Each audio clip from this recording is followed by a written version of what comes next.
Good morning and welcome to day 25 of the Being Challenge here at Ascension Lutheran Church in Citrus Heights. I'm Pastor Scott, and our focus continues to be on prioritizing prayer, the third keystone habit of the Being Challenge.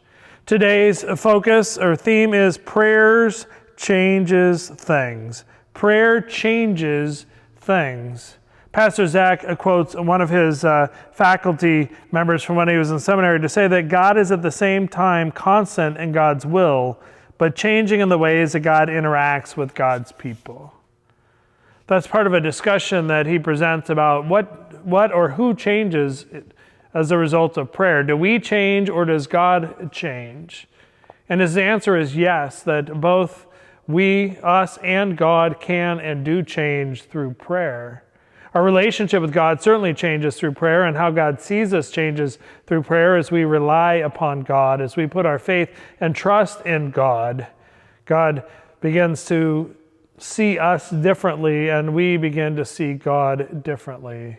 I think one of the other things that changes by praying to God is that it puts in proper perspective what the things that we're praying about. And if we pray, as the reading a couple of days ago from Philippians, if we're praying that God's will be done, or that, like in that passage, that we pray for a peace that surpasses all human understanding, if we pray that God's will be done, we're acknowledging God is God, and that our prayers will be answered by the God who loves us, but we don't always understand how God has answered or will answer our prayers. Plenty of times in hindsight, we can see how God has answered our prayers. But in the midst of it, we're not always sure what has changed or how God has answered those prayers. But prayer does change things. It changes our perspective. It can change the world around us. As our perspective changes, so does our behavior and the way that we interact with the world, which changes the world.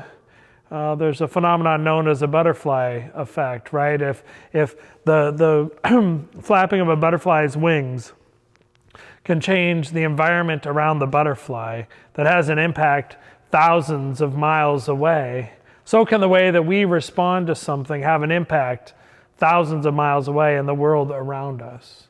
So prayer definitely changes things. As we prioritize prayers, it impacts how we are going to respond to the things that we are encountering.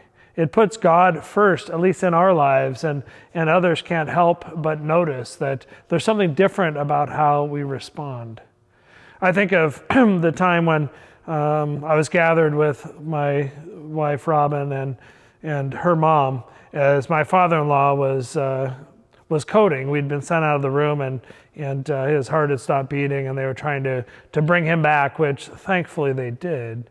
We had gathered in prayer outside of his room, and when the doctors came and told us that they had revived him, but the next, 18 to 24 hours were going to be touch and go.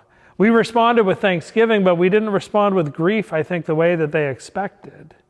And I think our response, our prioritizing prayer, our turning to God in prayer had an impact on us, certainly, and on those who were providing care for my father-in-law. What was the overall impact? I don't think we'll ever know. But prayer changes things. It changed us that day and them that day, and it continues to change the world around us when we make prayer a priority. Thanks for spending part of today with me, and I look forward to seeing you tomorrow morning for day 26, our seventh and final day on the third keystone habit of prioritizing prayer. Take care.